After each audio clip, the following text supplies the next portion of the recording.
Assalamualaikum warahmatullahi wabarakatuh. Pada video kali ini saya akan membahas tentang analisis leksikal dan analisis sintaks. Perlu diketahui, kompilator merupakan program yang tertulis ke dalam suatu bahasa, menerjemahkan ke dalam suatu bahasa sasaran. Oleh karena itu, dibutuhkan beberapa tahap saat pengkompilasian program. Nah, pada video kali ini saya hanya berfokus membahas analisis leksikal dan analisis sintaks.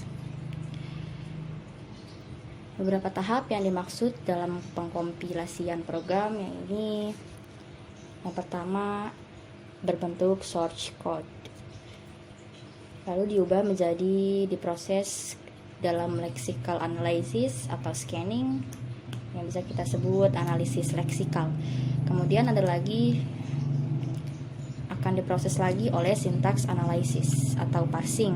Kemudian ada semantic analysis, machine independent optimization, lalu code generation, dan machine dependent optimization. Nah, lexical analysis, syntax analysis, dan semantic analysis ini termasuk front end. Sedangkan machine independent optimization, code generation, machine dependent optimization itu termasuk back end. Kita akan fokus sama analisis leksikal dan analisis sintaks. Oke, baik, kita langsung ke materi. Yang pertama, apa pengertian analisis leksikal?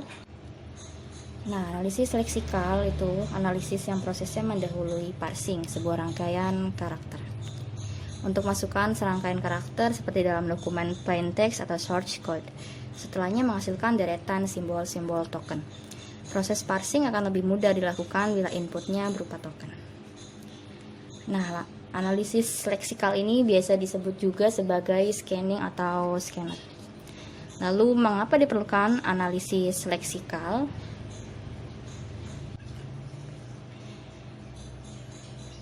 Analisis leksikal diperlukan tujuannya membuat pekerjaan parser jadi lebih mudah.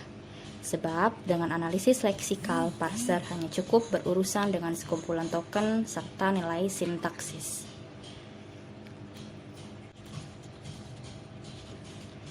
Lalu, bagaimana proses analisis leksikal?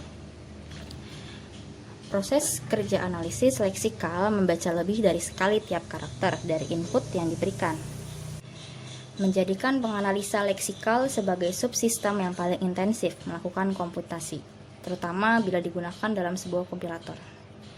Nah, apa saja yang dapat dilakukan oleh analisis leksikal? Analisis leksikal bertugas antara lain, yang pertama, mengkonversi source program menjadi barisan token atau byte per karakter. Yang kedua, ada handling input atau output yang rumit. Nah, analisis leksikal berhubungan dengan source code diwadahi file, dan analisis ini menjadi benteng komponen lain bagi kompilator. Perlu adanya optimasi agar analisis leksikal dapat membaca karakter dengan sekaligus membaca sejumlah besar bagian file. Perangkat I/O atau input-output benar-benar diisolasi agar tidak terlihat oleh parser dan komponen-komponen kompilator lainnya. Nah, ada juga nih tugas tambahan analisis leksikal. Yang pertama, menghilangkan komentar dan white space tab atau tab spasi karakter lainnya. Hal ini menyederhanakan perancangan parser dan grammar bahasa pemrograman. Scanner mencatat nomor baris sehingga penanganan kesalahan yang cerdas dapat mengirim pesan kesalahan dengan lebih akurat. Yang kedua, konversi literal atau konstanta numerik menjadi tipe data tertentu. Analisis leksikal juga dapat mengirimkan token dan lainnya atau atribut. Lalu, bagaimana tahap pelaksanaan dari analisis leksikal? Yang pertama, pada single one pass. Adanya scanner dengan parser. Parser ini yang dimaksud adalah syntax analysis ya, atau analisis sintaks. Adanya interaksi scanner dengan parser. Scanner dipanggil saat parser memerlukan token berikutnya. Source program lengkap tidak perlu dibangun dan disimpan di memori sebelum parsing dimulai. Yang kedua, pada separate pass. Scanner memproses secara terpisah sebelum dilakukan parsing. Hasilnya disimpan dalam file, dan dari file tersebut parsing melakukan kegiatan. Scanner mengirim nilai-nilai integer yang mempresentasikan bentuk internal token, bukan string. Keunggulannya itu ukurannya lebih kecil dan tetap. Parser lebih efisien bekerja dengan nilai integer.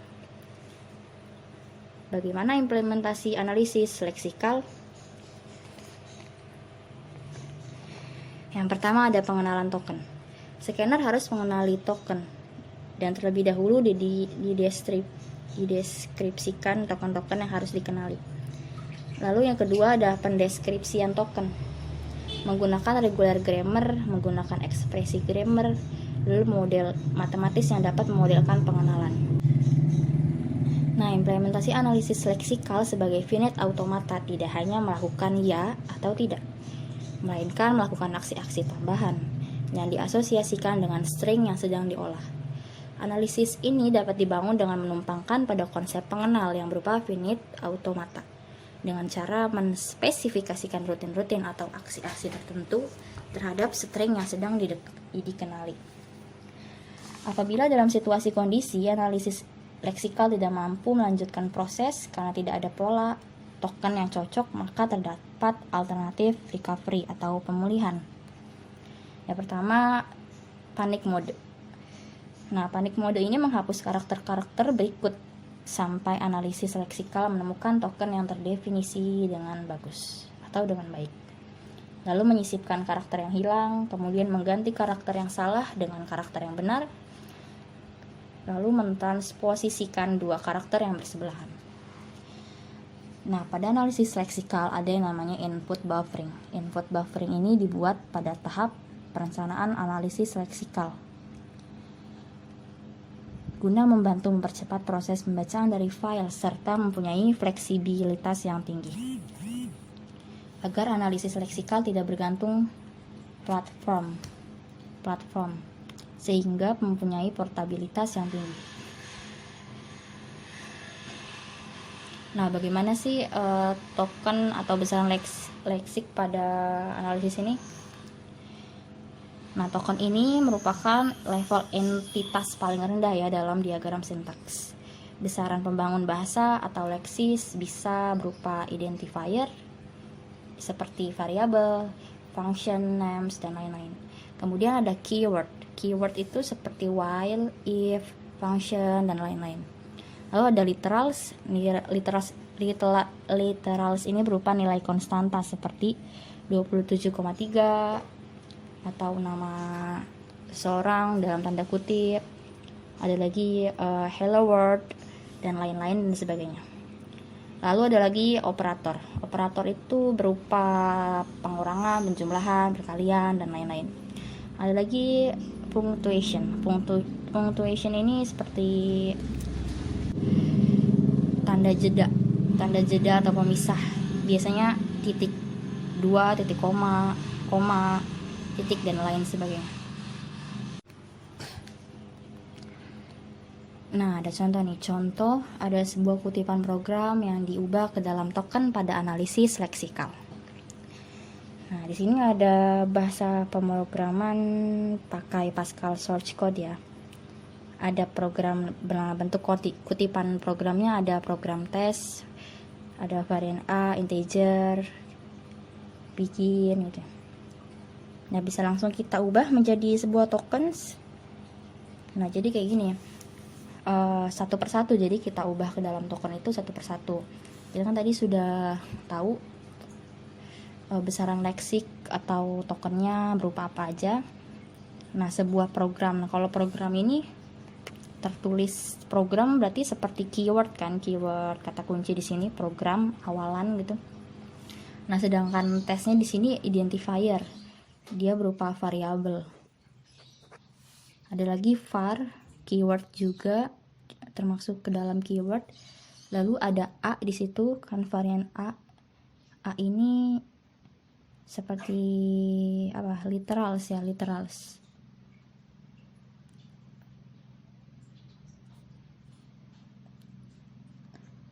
Oh, bukan. Ini. A ini identifier. Karena dia variabel, oh ya, dia bersifat variabel di sini. Identifier. Lalu kemudian ada punctuation. Punctuationnya dia menggunakan titik 2. Lalu ada integer ya di sini. Integer ini dia keyword karena dia termasuknya berupa tipe data. Punctuation lagi, kita tulis lagi di sini punctuation lagi, dia pakai titik koma. Lalu di sini ada begin masuk ke dalam keyword. Ada lagi variabel a. Nah, variabel a itu variabel berarti identifier. Nah, apalagi nih sama dengan ya, titik 2 sama dengan ini itu operator, berarti kayak dia sama dengan kan ya, masuk ke dalam operator. Kemudian ada lagi angka. Nah, berarti identifier ini bisa disimpulkan ya, dilihat di sini itu dia kayak berupa angka gitu, angka variabel gitu. Nggak harus angka juga sih, bisa juga huruf kan, suatu variabel lagi intinya. Identifier, angka 1 termasuk identifier. Lalu ada tanda plus di situ. Tanda plus di situ termasuk operator. Lalu ada lagi yang kedua, kan 1 plus 2, 2-nya itu termasuk identifier. Kemudian ada punctuation. Punctuationnya itu titik koma. Nah, lalu ini keyword. N itu termasuk keyword. Biasanya keyword itu ada di bagian awal, tengah, akhir, selalu ada biasanya keyword. Lalu punctuation, titik. Nah, di sini titik termasuk punctuation.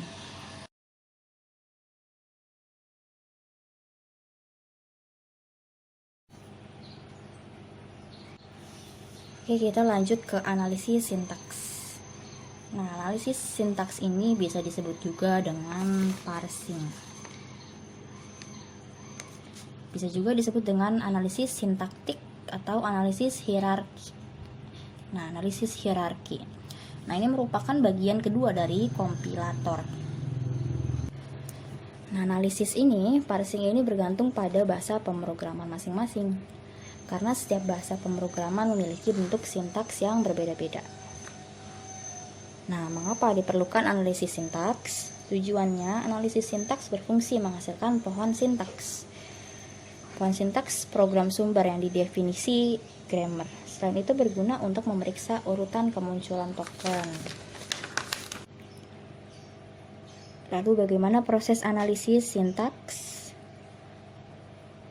Nah, parser ini memeriksa kebenaran dan urutan token yang terbentuk oleh si analisis leksikal tadi, lalu disusun dan dikelompokkan dalam suatu hierarki tertentu. Nah, disinilah struktur program yang lebih besar diidentifikasi oleh, artinya seperti statement, deklarasi, ekspresi, dan lain-lain. Menggunakan token yang dihasilkan analisis leksikal tadi. Nah, tugasnya apa aja sih dari analisis sintaks ini? Yang pertama, mengelompokkan token ke dalam bentuk sintaks. Lalu yang kedua, memakai grammar. Nah, grammar ini apa? Kumpulan aturan untuk definisi source language, bahasa sumber. Memakai grammar dalam menentukan struktur source program. Nah, definisi formal grammar ini biasa disingkat jadi TNSR. Nah, T besar itu adalah himpunan simbol terminal. Lalu ada N besar, himpunan simbol non-terminal. Lalu S besar adalah simbol awal yang unik. Kemudian ada lagi R besar, himpunan produksi atau alfa menjadi beta. Kumpulan simbol non-terminal dan terminal alfa dan beta. Lalu yang ketiga ada proses pengenalan token disebut parsing. Oleh karena itu, analisis sintaks sering disebut parser. Yang keempat, menghasilkan pohon sintaks guna analisis semantik dalam menjalankan perannya, menentukan maksud dari source program. Nah, jadi analisis leksikal ini berhubungan sama si analisis sintaks, sama si analisis juga analisis semantik. Nah, jadi dia saling berperan masing-masing. Terus dalam analisis sintaks ini ada yang namanya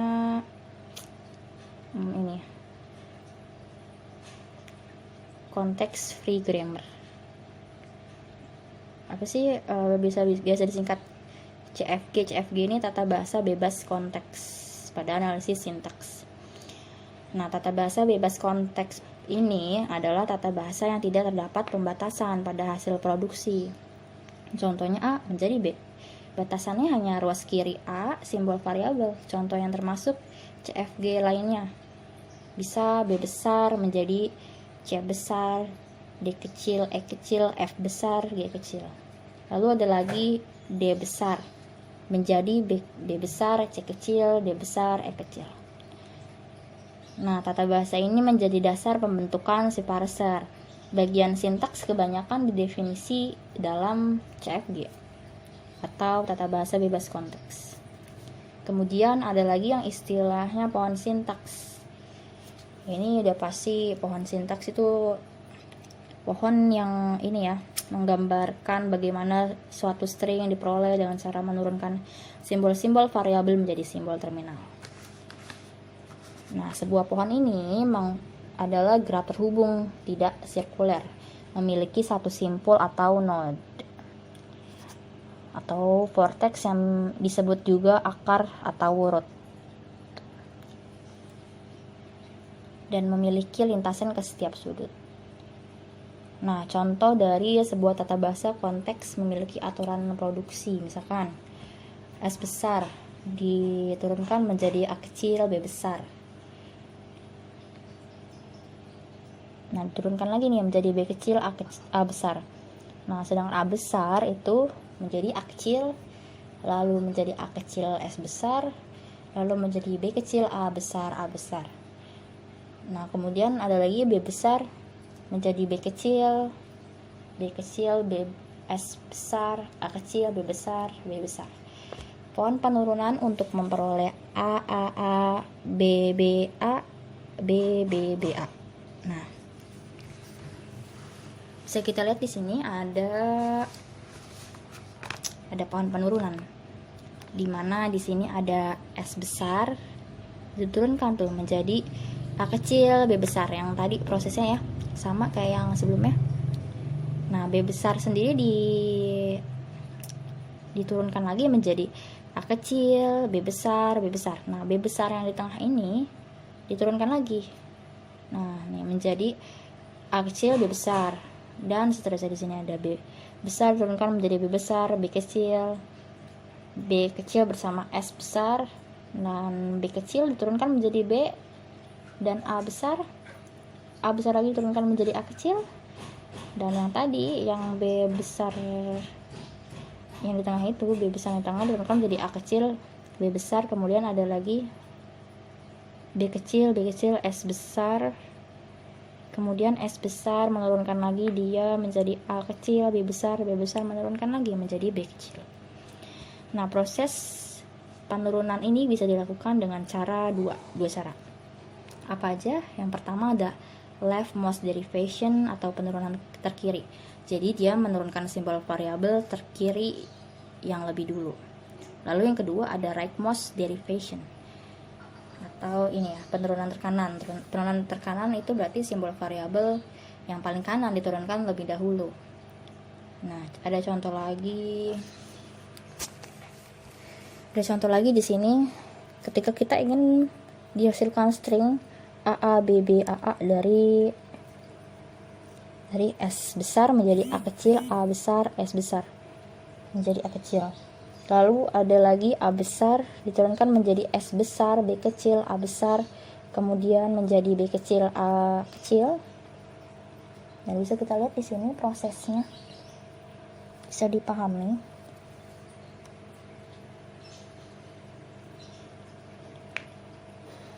Bisa dipahami di sini leftmost derivationnya atau penurunan terkirinya dia dari kiri dulu ya, yang diubah berarti dia yang diubah dari menurunkan simbol variabel yang paling kiri dulu. Sedangkan kalau rightmost derivation ini dari yang simbol terkanan dulu sama dia yang diubah gitu. Bisa dipahami di sini.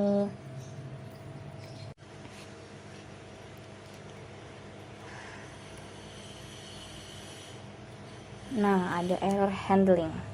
Error handling dari scanner dan parser. Pada scanner disebut lexical error. Kesalahan utamanya terletak pada ejaan, input istilah asing biasanya, simbol, dan lain-lain. Scanner mampu menangkap error ini. Lalu ada parser disebut syntactic error. Kesalahannya berupa tata bahasa. Biasanya sih tidak sesuai, tanda kurung, dan lain-lain. Nah, parser ini mampu menangkap error ini. Kemudian ada bagaimana strategi recovery parser. Recovery berarti pemulihan. Pemulihannya bisa dilakukan dengan cara yang pertama ada panic mode. Parser mengesampingkan token yang jumlahnya cukup untuk dicapai dalam keadaan turun pada error deteksi error. Yang kemudian ada dua ini. Yang kedua ada parser level, di mana parser membuat koreksi lokal dan input untuk error detect. Lalu ada error production, artinya membuat penambahan sehingga sesuai pada susunan bahasa yang baru atau global correction. Nah, hal yang diperhatikan pada metode parsing pada saat implementasian ini ada waktu eksekusi atau time execute, ada lagi penanganan masalah atau error handling, lalu penanganan kode atau code handling. Nah, ada lagi bagaimana golongan metode parsing. Golongan metode parsing dibagi menjadi dua. Nah, berdasarkan golongannya. Yang pertama ada top down. Top down ini berarti parsing dimulai dari simbol awal, artinya root ke daun, dari akar ke daun. Nah, ini meliputi backtrack atau backup berupa brute force, sedangkan no backtracknya itu recursive descent parser. Lalu yang kedua, golongan yang kedua itu ada bottom up. Bottom up itu parsing dari daun ke root. Contohnya ya yang ini. Contohnya S besar menjadi A kecil, A besar, B besar, E kecil. Lalu kemudian ada A besar menjadi B kecil, C kecil, lalu menjadi B. Kemudian ada B besar menjadi D. Maka untuk string A, B, B, C, D, E. Bisa dipahami dulu sini contohnya.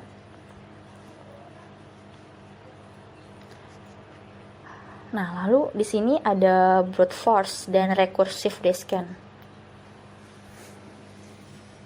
Nah, apa sih brute force itu?